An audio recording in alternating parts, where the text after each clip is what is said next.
Bismillahirrahmanirrahim. Assalamualaikum warahmatullahi wabarakatuh. Alhamdulillahilladzi arsala rasulahu bil huda dinil haq liyudhhirahu 'alad dini kullihi wa kafa billahi syahida. Asyhadu an la ilaha illallah wahdahu la syarikalah wa asyhadu anna Muhammadan abduhu wa rasuluh. Allahumma salli ala Muhammad wa ala ali Muhammad. Yang saya hormati Ketua Masjid Al-Haq beserta pengurusnya, kemudian pengurus pimpinan cabang Muhammadiyah Rengas Dengklok. Alhamdulillah pada hari ini kita sudah memasuki saum di berapa Pak? 10 ya Pak? Oh 9, hafal ya, ngitung gitu. Sebab pengalaman saya bahwa bulan yang paling lama itu adalah bulan puasa. Tiap hari dihitung ya. Makanya ini hari keberapa ya gitu kan. Dan di bulan puasa ini atau saum ini yang Allah jadikan sebagai syahrul Ramadan, syahrul barokah ya, sebagai bulan penuh keberkahan. Hadirin wal hadirat rahimakumullah, kajian kali ini kita memasuki ke hadis yang kedua, al hadis tsani, hadis arba'in yang kedua. Yaitu ini hadisnya panjang sekali. Yang hadis pertama mudah-mudahan Bapak sudah pada ingat Pak ya, atau lupa lagi gitu ya. Paling tidak sudah disampaikan. Yang bunyinya begini, An Umar radhiyallahu anhu aidan. Jadi hadis yang kedua juga disampaikan ini dari Umar radhiyallahu anhu aidan. Qala, dia berkata, nahnu julusu inda Rasulillah sallallahu alaihi wasallam dzata yaumin. Kami di antara kami ini ketika waktu itu sedang duduk-duduk bersama Rasulullah, gitulah kalau arti bebas itu. Satu hari kami sedang duduk-duduk dengan Rasulullah SAW. Idh tola alaina rajulun. Waktu itu datanglah kepada kamu itu seorang laki-laki, syadidu bayadis syab, yang pakaiannya sangat putih atau memakai pakaian putih, kemudian syadidu sawadis sya'ri, dan berambut sangat hitam. La yura alaihi asarus safari, dan kami juga tidak tahu, tidak ada bekas telapak kakinya. Wala ya'rifuhu minna ahadun, dan di antara kami itu tidak seorang pun gak ada yang tahu. Hatta jalasa ila, kemudian sehingga dia duduk ila Nabi SAW, dengan Nabi Muhammad sallallahu alaihi wasallam. Fasnada rukbataihi ila rukbataihi. Jadi dia menyandarkan dengkul orang yang datang tadi kepada dengkulnya Nabi Muhammad sallallahu alaihi wasallam. Wa wada'a kafaihi ala fahdaihi. Kemudian dia meletakkan kedua tangannya kepada kedua paha Rasulullah SAW. Waqala, kemudian dia berkata, "Ya Muhammad, wahai Muhammad, akhbirni anil Islam." Coba ceritakan kepadaku tentang anil Islam, tentang Islam.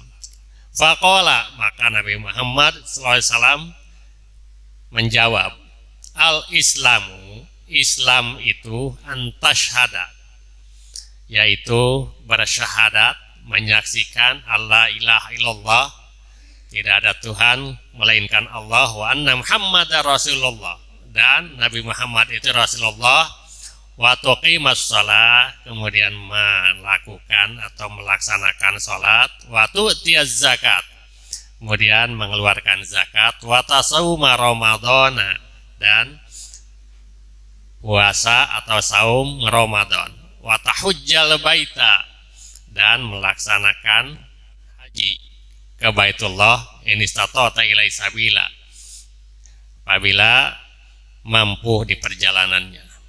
Qala, maka orang itu berkata, "Shaddaqta, benar engkau." Fa'ajabna lahu yas'aluhu wa yusaddaquhu, maka kami juga merasa takjub kepada orang itu, dia bertanya dan dia juga yang membenarkannya. Kemudian dia melanjutkan pertanyaannya, "Qala fa'akhbirni anil iman." Coba ceritakan kepadaku wahai Muhammad tentang iman. Qala, maka Nabi Muhammad SAW menjawab, "Antu'mina billahi," hendaklah engkau beriman kepada Allah, wa malaikatihi, kepada malaikat, wa kutubihi, kepada kitab-kitabnya, wa rusulihi, dan kepada rasul-rasulnya, wal yaumil akhiri, dan kepada hari akhir, wa tu'mina bil qadari wa khairihi wa syarrihi, dan beriman tentang ketentuan atau kadar yang diberikan Allah tentang baik dan buruknya. Qala, maka orang yang tadi berkata, "Shaddaqta, benar engkau." Qala, kemudian dia melanjutkan, "Fahbirni anil ihsan."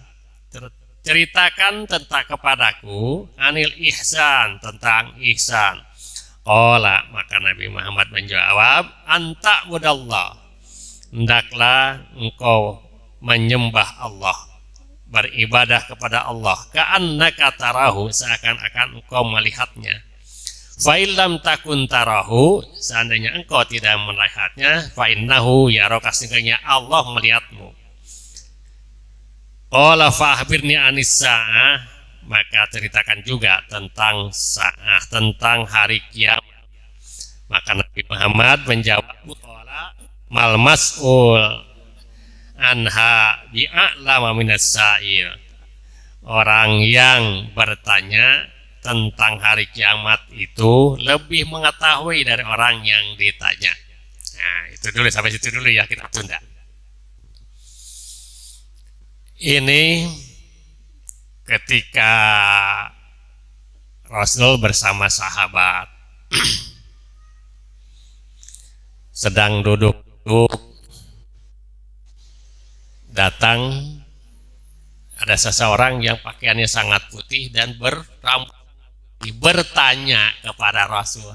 Coba ya Muhammad, kakinya disenderkan, diadukan kepada dengkul Rasul, kemudian tangannya juga memegang kedua paha Rasul, gitu ya, menanyakan tentang Islam. Rasul menjawab, "Islam itu faqala al-Islamu antasyhada."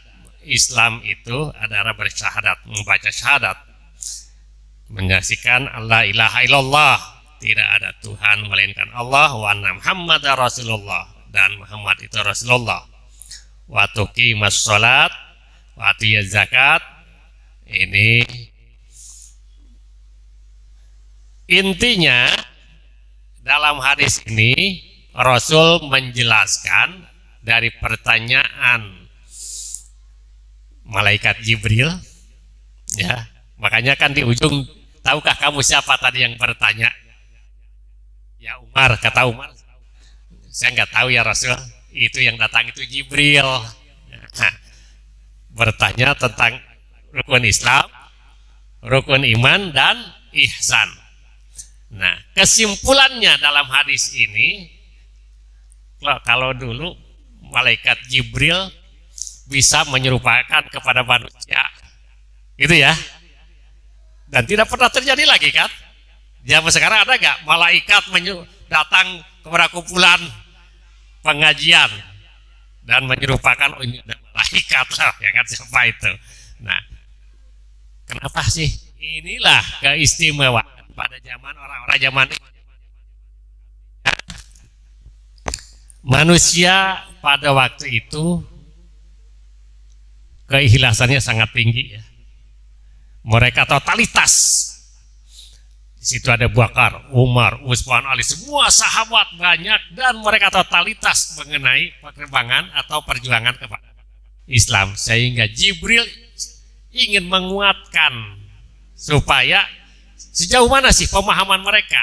Intinya gitu, supaya menjelaskan Nabi Muhammad menjelaskan tentang Islam, tentang iman, tentang ihsan kepada manusia atau orang-orang sahabat sekelilingnya. Sehingga atas dasar pertanyaan Jibril, bukan nggak tahu, Jibril sudah lebih tahu, gitu kan? Nah, Jibril sudah lebih tahu, Nabi Muhammad tahu, tapi supaya menegaskan bahwa Islam itu begini loh, gitu kan? Nah, kita mulai. Rukun Islam itu semua tahu, anak TK sampai orang tua tahu, ada 5, gitu kan? Pertama, syahadat. Kedua, salat. 3, zakat. 4, puasa. 5, haji. Coba kita bagi. Dalam rukun Islam ini kita bagi. Ada rukun pribadi, ada rukun sosial. Bisa kebaca gak Pak? Bisa kebayang gak? Mana rukun pribadi, mana rukun sosial? Pertanyaannya, kenapa zakat disimpan di nomor 3? Ya, ini syahadat, sholat, zakat ketiga kan? Kenapa disimpan nomor 3? Itu kan susunannya sudah paten. Allah menyampaikan itu kan? Hadis menyampaikan itu, Allah menyampaikan itu, gitu kan? Jadi sudah paten, susunnya tidak bisa dibelak-balik. Syahadat, sholat, zakat, puasa, haji. Rukun Islam yang 5 ini, pilar 5 ini, nah dibagi menjadi 2 bagian. Pertama, rukun pribadi.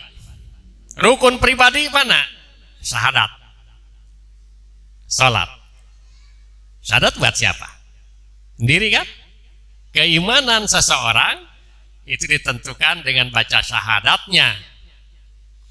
Kemudian yang tahu tentang kualitas keimanannya juga bukan orang lain, tapi Allah, gitu kan? Tapi perlu pembuktian nggak? Nah, gitu kan? Nah, aplikasikan. Ente syahadat, sok laksanakan kewajiban kedua adalah salat. Itu masih pribadi kan salat? Syahadat, salat pribadi. Ketika ketiga zakat itu sosial.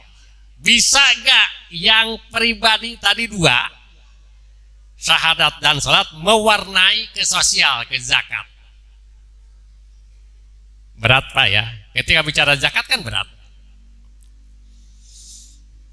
Ini biasanya rame kalau di bulan Ramadan itu kan pengimbauan mengeluarkan zakat mal, ya kan? Pertama ada zakat fitrah, dan itu bervariasi.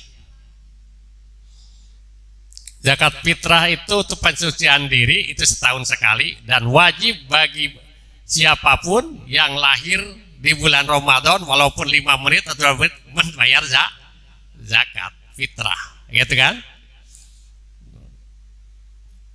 Atau yang meninggal di bulan Ramadan wajib bayar zakat fitrah. Kalau meninggalnya sebelum Ramadan wajib nggak? Tidak, gitu kan? Ya, itu ya. Nah itu. Nah yang ketiga ini sosial. Itu diwarnai dari 1 dan 2. Kualitas syahadat, kualitas sholatnya nanti dipublikasikan dalam bentuk sosial di nomor 3, zakat. Maka Al-Quran Allah membagi tentang pembagian zakat. Oh, zakat padi berapa sih Pak? Zakat emas berapa sih Pak? Berapa sih zakat kambing? Berapa zakat kerbau? Berapa zakat unta gitu ya?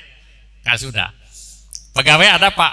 Ada zakat profesi tiap bulan ya kan? Yang pegawai juga ada zakat profesi.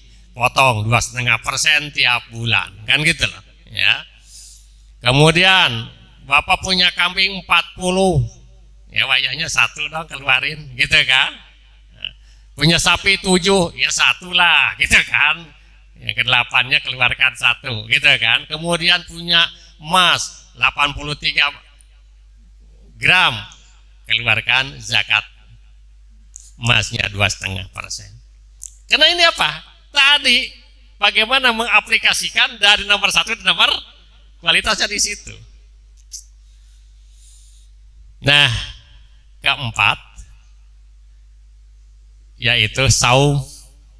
Kita melaksanakan saum itu juga bagaimana sikap sosial kita, merasakan sikap sosial terhadap orang lain kan gitu ya. Ketika saum ini kita merasakan, oh lapar itu kayak begini, yang biasanya tidak begini terus ada, sehingga tetap bermuara di sosial lagi.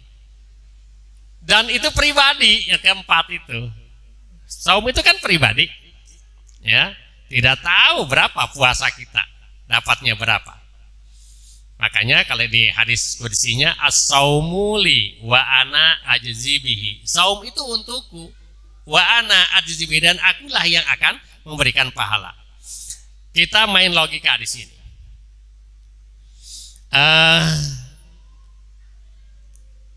Seberapa banyak pahala saum kita ini? Kita gak ada yang tahu.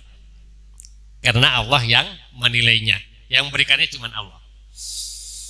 Logikanya begini. Seandainya kita menyuruh orang untuk bekerja, mengerjakan sesuatu.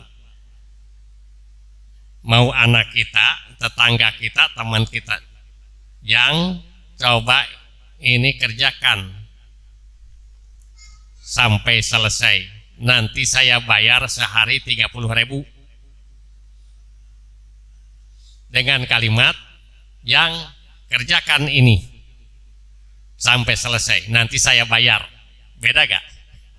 Beda kan?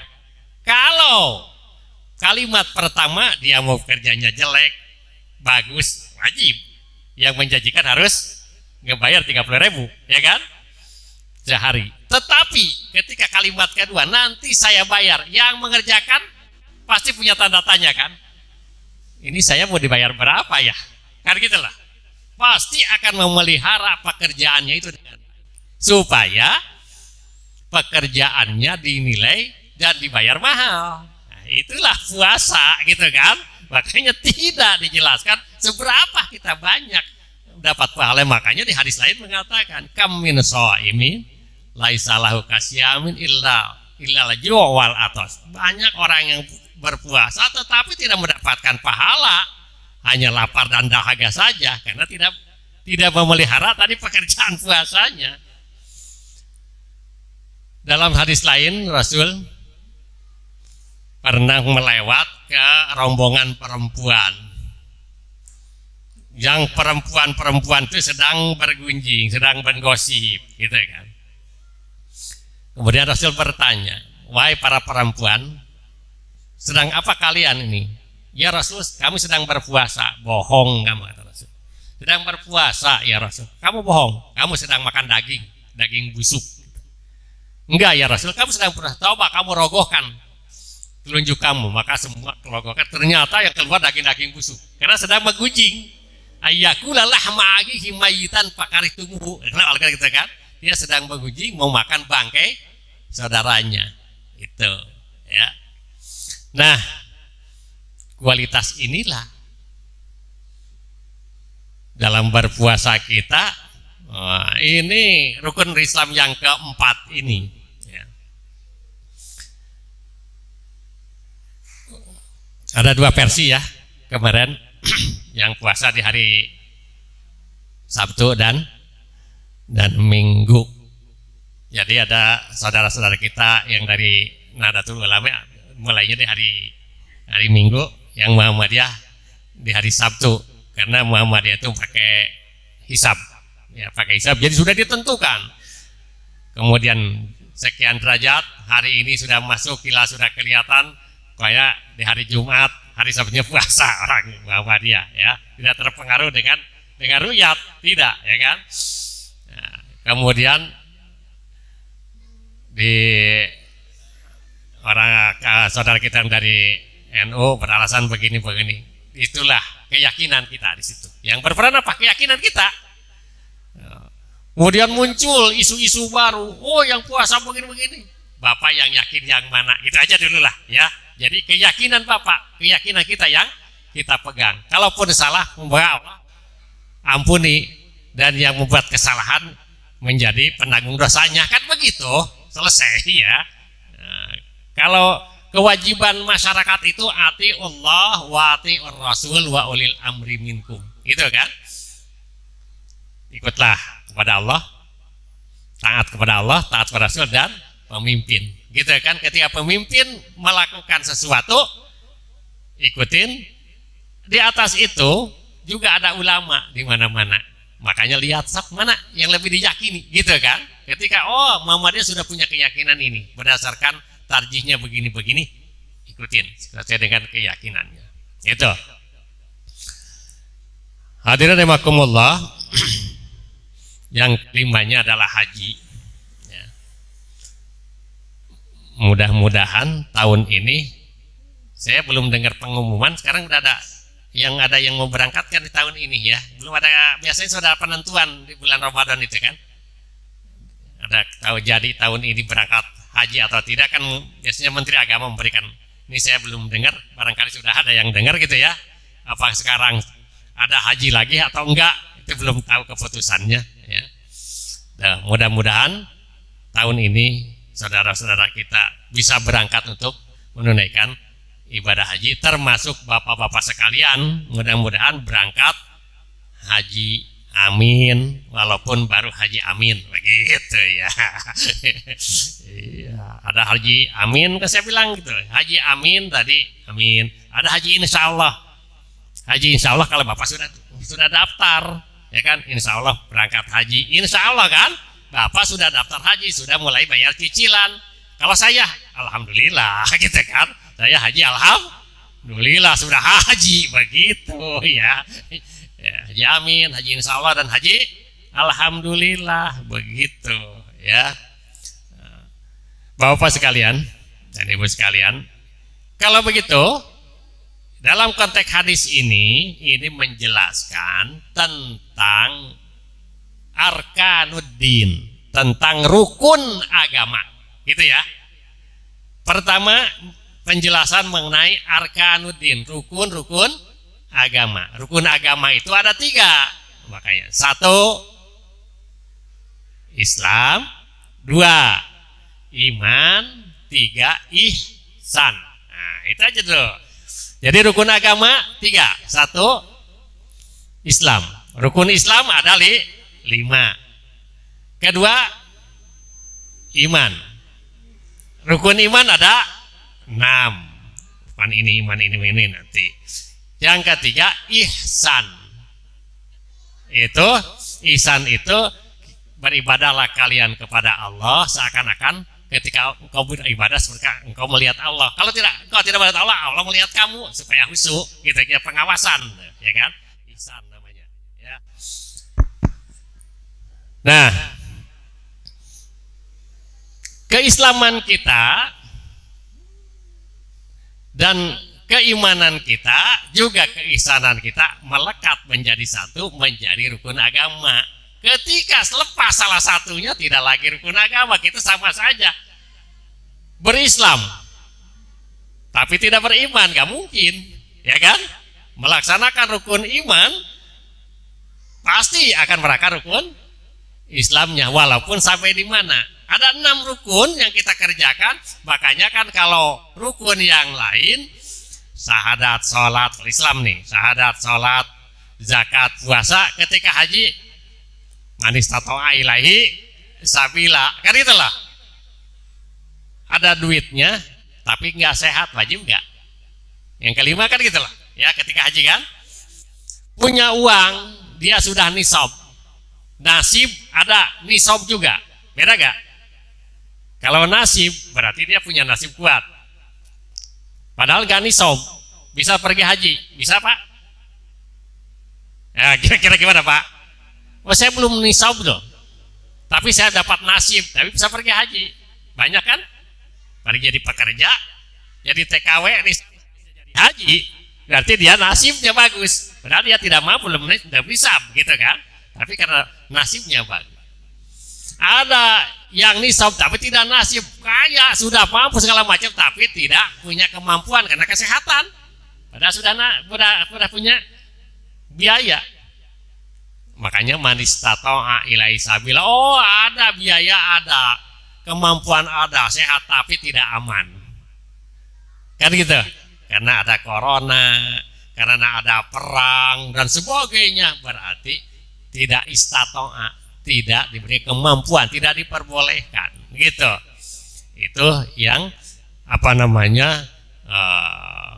ibadah haji. Makanya ada pengecualian, dan pengecualian adalah pelaksanaan rukunnya, gitu. Syahadat, sholat ini pasti, ya kan? Ya jangan lepas tuh, makanya minimal jangan dilepas itu yang dua itu. Zakat belum punya kemampuan, minimal zakat fitrah. Oh, saya nggak mampu juga zakat fitrah sebagai penerima, kan gitulah ya. Ketika zakat juga sama kan, tidak semuanya wajib untuk zakat. Nah, punya kemampuan bayar zakat, tidak punya kemampuan berarti menerima, kan gitu ya. Islam itu sangat luar biasa. Jadi Islam itu agama yang paling fleksibel, yang paling enak, yang paling bisa di agama fitrah. Makanya Islam itu agama yang sesuai dengan kehidupan manusia sesungguhnya. Nah. Bapak Ibu sekalian, baru jam 17.22 ya.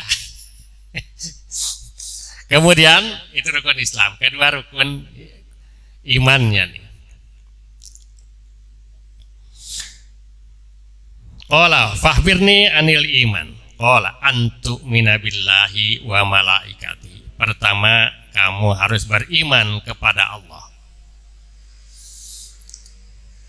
Maka ini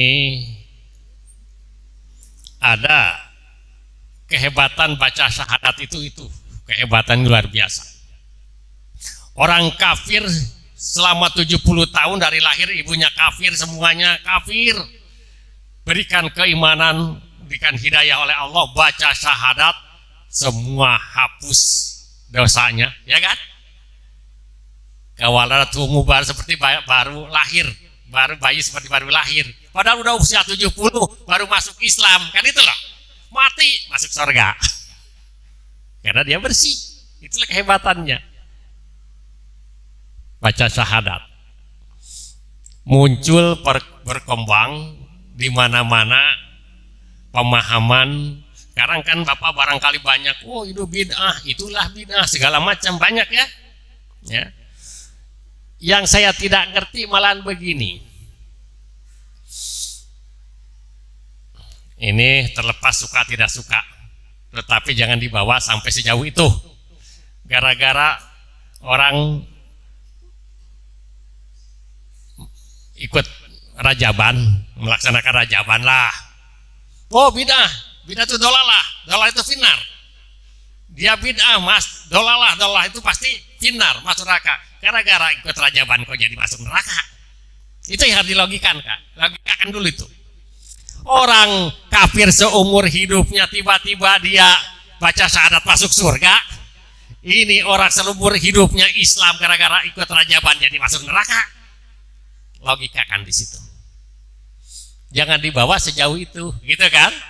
Nah, jadi kemasannya yang harus dikemas. Berpikirnya kemana? Jadi Sama halnya orang yang bertanya juga. Ketika habis sholat orang salaman, yang salaman, jangan bid'ah, nah, gitu jangan jadi neraka juga tuh kan, nggak ada hadisnya. Coba logikakan lagi. Tapi kalau begitu habis sholat buka HP, kok nggak dipermasalahkan? Ada hadisnya nggak? Nah itu ya kayak gitu harus dilogikakan. Jadi tidak semuanya harus dibawa ke arus bid'ah segala gitu kan, sehingga nanti hukumannya ke neraka gitu kan. Jangan gara-gara hal yang memang tidak disetujui, tidak sesuai dengan otaknya, malah ekstrim pemahamannya. Itu maksud saya ya. Coba di logikan ini udah masuk belum? Jadi Islam itu tidak sekejam seperti itu. Justru logika kita harus jalan. Jadi tidak semua yang harus didalilkan juga. Nggak ada hadisnya, nggak ada Al-Qur'annya. Nggak ada hadisnya, nggak ada Al-Qur'annya kayak ini. Jadi ini begini. Tidak semua itu juga. Coba di kita juga ada dalil akli. Oh, pakai logika, gitu kan? Nah, suatu saat ada yang bertanya, Pak, kalau setan itu kan dibikinnya dari api, kan gitu ya? Iya. Nanti disiksa lagi pakai api juga. Kalau begitu nggak sakit dong. Api dari api ke. Nah sekarang balik lagi. Itu kalau batu bata atau genteng dibikinnya dari apa? Dari tanah. Kamu manusia itu dibikin dari tanah. Coba bantingkan itu tanah ke kepala, sakit nggak? Kan itu tanah dengan tanah. Tata logika, gitu ya? Ini tata logika. Ya, padahal materinya sama kan, manusia kan dibikin dari tanah juga, batu bata dari tanah juga, setan dibikin dari api, disiksa di api neraka, kan itulah, itu logika. Itu jadi tidak semua harus ada berdasarkan dalil nakli, bisa dipakai juga dalil akli, logika kita. Makanya Islam menghargai ad-dinu wal aql. Agama itu juga bagi orang-orang yang punya akal gitu kan, karena butuh penjelasan. Itulah masuknya yang dimaksudkan Al-Quran ada surat Al-Bayyinah. Al-Bayyinah itu apa? Logika, penjelasan, argumentasi ya. Surat Al-Bayyinah itu argumentasi. Jadi semua ketika bertanya supaya orang ngerti, berargumen gitu ya. Kan dikit-dikit bid'ah, dikit-dikit neraka, dikit-dikit waduh, ini orang mau masuk Islam aja takut gitu kan, mau masuk Muhammadiyah juga takut karena Muhammadiyah wah terlalu begini. Enggak, paling fleksibel tuh Muhammadiyah gitu. Makanya di Muhammadiyah ada dakwah kultural. Muhammadiyah gak pernah melarang rajaban, gak pernah melarang muludan, tetapi isi muludan rajaban itu kesempatan untuk menjelaskan Islam dan persaudaraan Islam, sebab di waktu itulah Islam kumpul. Kan itu dakwah kultural. Gitu Pak. Ya. Jadi yang benar yang mana Pak? Yang benar yang ya Allah yang benar gitu ya. Tapi yang dijelaskan dalam Al-Quran otomatis kan? Ya kita kan patutan kita Al-Quran dan Al-Hadis. Tapi kita jangan tinggalkan logika, kita jangan ditinggalkan, akal kita jangan ditinggalkan, sebab tidak semua dalil juga tidak harus ada naklinya. Akli kita gunakan supaya Al-Bayyinah, berikan argumentasi itu ya. Bapak Ibu sekalian, ini maghrib lama amat ya, atau dikwajukan aja maghribnya.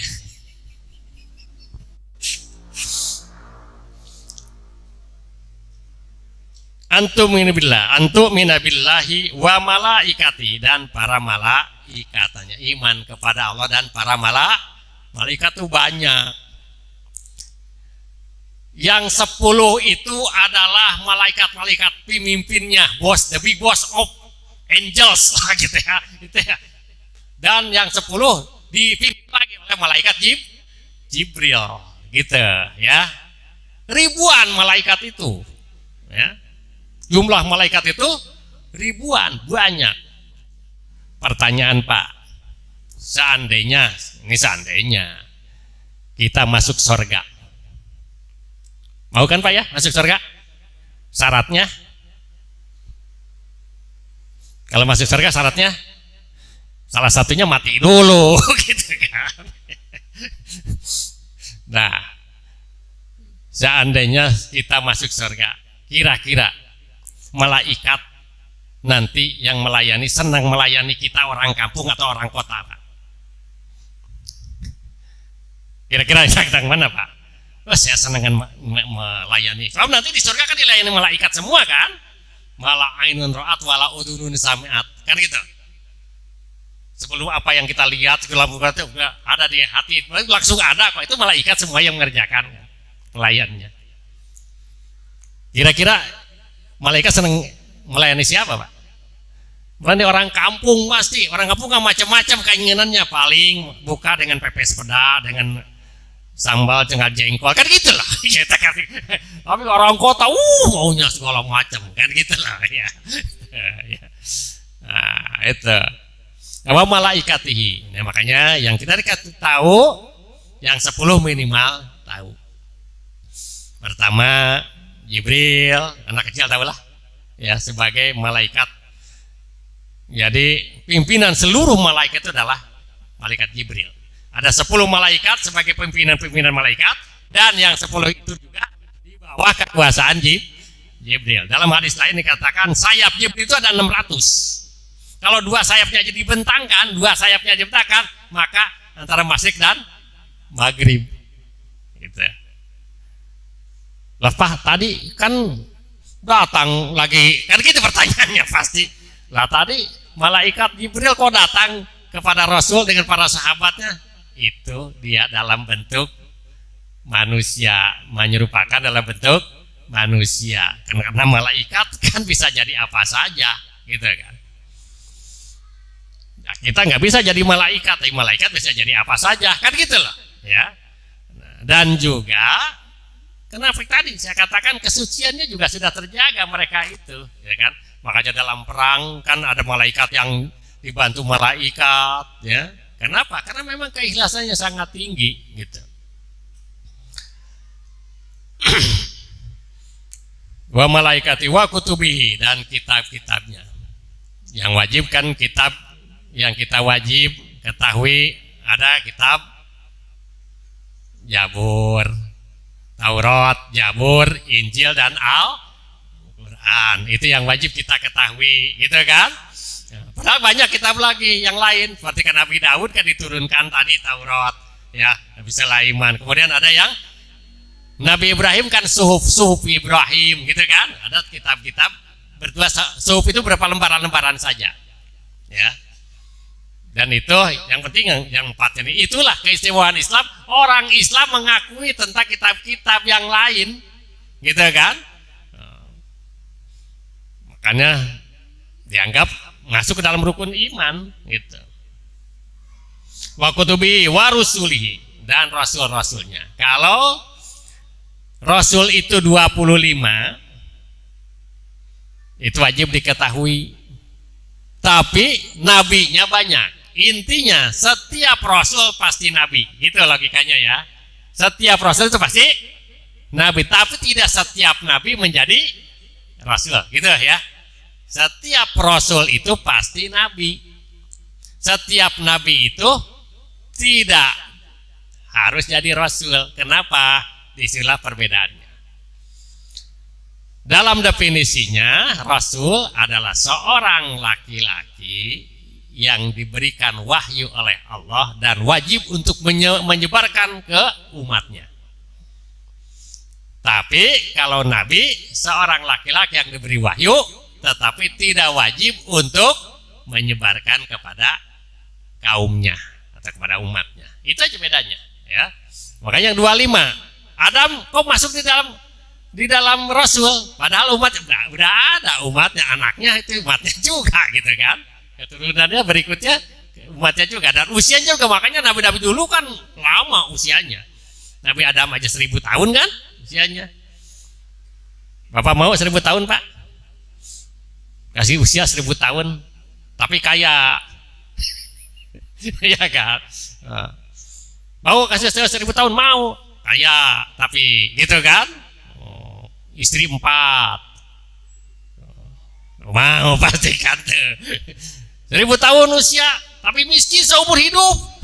Nah itu kan. Nah itu yang jadi tolakan kan begitu ya. Nah, usia-usia dulu kan lama. Nabi Musa 300 tahun, Nabi Soleh Nabi Nuh 950 tahun. Jadi usia-usia orang dulu lama. Nah, karena penyesuaian seandainya, nah itulah yang disebut dengan sunatullah di situ berjalan. Hukum alam kalau kita sebutnya. Malah sunatullah itu apa? Artinya kalau usia-usia orang dulu terus lama 1000 tahunan di dunia pasti penuh, sesak, habis, kan gitu loh. Semakin kesini kan semakin berapa? Nah itu kan jadi tinggi badannya juga kan. Nabi Adam itu tingginya itu bisa dibaca dalam Al-Milal wan Nihal. Ya, nama kita begitu. Tingginya 30 hasta. Hasta dulu, maksudnya katakanlah semeter. Hasta gini. Nah, kalau hastanya hasta dulu, berarti semeter lah. Berarti 30 meteran. Atau kurang lebih 32 meter tingginya Nabi Adam itu. Coba kalau semua orang tinggi 32 meter, Pak. Tuh. Penuh kan? Lihat makanya kaum Ad dan kaum Samud. Ya, rumahnya kan dia bikin gunung, dia bikin itu kan. Ada sampai sekarang masih ada peninggalannya ada. Itu termasuk dalam Arab yang dulu yang kemudian sudah dihancurkan oleh Allah karena durhaka kan gitu. Nah itu. Nah rasul-rasul itu juga kan makanya ada dari 25 rasul itu kan diurut lagi. Ada yang disebut dengan ulul azmi yang punya kelebihan, keistimewaan. Ada 5. Siapa Pak? Nabi Musa, Harun,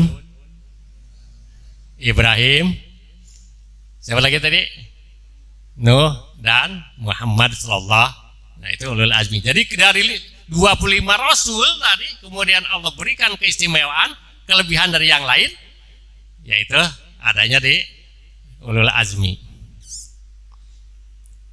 Tapi di Al-Quran yang banyak disebut justru dari sekian banyak rasul itu adalah Nabi Musa. 136 kali ya disebutnya di 33 ayat.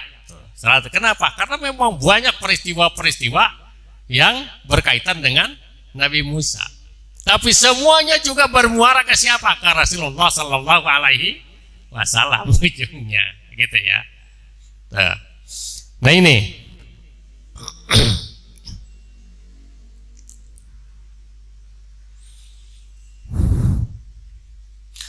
Kemudian wa kutubihi wa rusuli wal yaumil akhir, dan hari akhir, bahwa dunia ini tidak akan abadi, tidak akan kekal, pasti akan hancur. Kita semua akan mati, tinggal menunggu antrian dari kita yang ada di sini. Pertama, apa bahasa saya? Dan barangkali ini sebagai saran, alhamdulillah kita oleh Allah ditutupi aib-aib kita. Itu dulu, ya kan? Alhamdulillah Allah telah menutup aib-aib kita. Coba kalau Allah buka aib kita, tidak ada satu orang pun yang mau dekat dengan kita, ya kan? Itu yang pertama. Kita syukuri yang banyak ketika Allah menutup kekurangan dan aib kita, kesalahan kita, dosa-dosa kita. Kita syukuri. Itu nikmat yang luar biasa. Kedua, Allah memberikan apa yang kita butuhkan, bukan apa yang kita inginkan. Benar kan? Yang kita butuhkan Allah berikan, sebab potensi sudah ada. Keinginannya Pak, itu tergantung nanti Allah memberikan kebutuhan atau waktunya atau belum, kan gitu loh. Ya. Dan kita tinggal nunggu antrian. Muhammadiyah itu kenapa sih lambangnya matahari itu, ya kan? Ada matahari itu, ada waktunya terbit, kan gitu. Ada waktunya di atas, ada waktunya tenggelam. Saya kalau ibarat waktu ini sudah jam 5, sudah mungkin setengah 6, sedikit lagi, ya kan? Ini hari sadar. Bapak Haji Endin itu sudah maghrib loh sebenarnya, tapi Allah berikan keistimewaan, ya Pak, menitnya dikurang diperlambat, ibarat kita nunggu buka puasa lama gitu kan ya. Kebab Rasul usianya berapa? 63. Bonusnya banyak Pak Haji Endin, udah pas 86 Pak ya? 87, bayangkan. Alhamdulillah. Dan Allah muliakan, Allah berikan kekuatan, Allah berikan kesehatan sampai hari ini. Dan belum tentu kita masuk ke usia Pak Haji Endin. Itu. Antrian. Bukan berarti yang tua duluan, tidak. Gitu kan? Jadi ada kalanya yang muda duluan. Gitu. Sebab itu kan kalau urusan maut kan besok, sekarang meninggal, besok meninggal besok, nanti tahun depan meninggal tahun depan, mungkin 10 tahun yang akan datang kan begitu, ya kan? Tapi itu kita ini lagi nunggu antrian, ibarat antrian kita nih masih siapa duluan nih, yang muda yang tua kita ngantri nih, ya kan? Nih siapa yang duluan? Bukan yang tua dulu, tidak ada keharusan itu, gitu kan? Tapi makanya tidak ada alasan untuk menunda beramal, gitu. Kita beramal soleh, kita berbanyak amal-amal untuk bekal membawa ke akhirat. Nah, ini kuncinya. Nah. Bapak Ibu sekalian, saya tidak akan berlama-lama sebab ini panjang sebenarnya ya. Jadi nanti mungkin akan dua sesi, nanti kapan nanti kita sambungkan ya. Ya, cukupkan aja ya, karena dikit lagi juga akan masuk sekian menit lagi supaya ada istirahatnya dulu, jeda dulu. Demikian, dan saya tidak akan buka pertanyaan juga. Mohon maaf yang sebesar-besarnya. Billahi fisabilillah. Wassalamualaikum warahmatullahi wabarakatuh.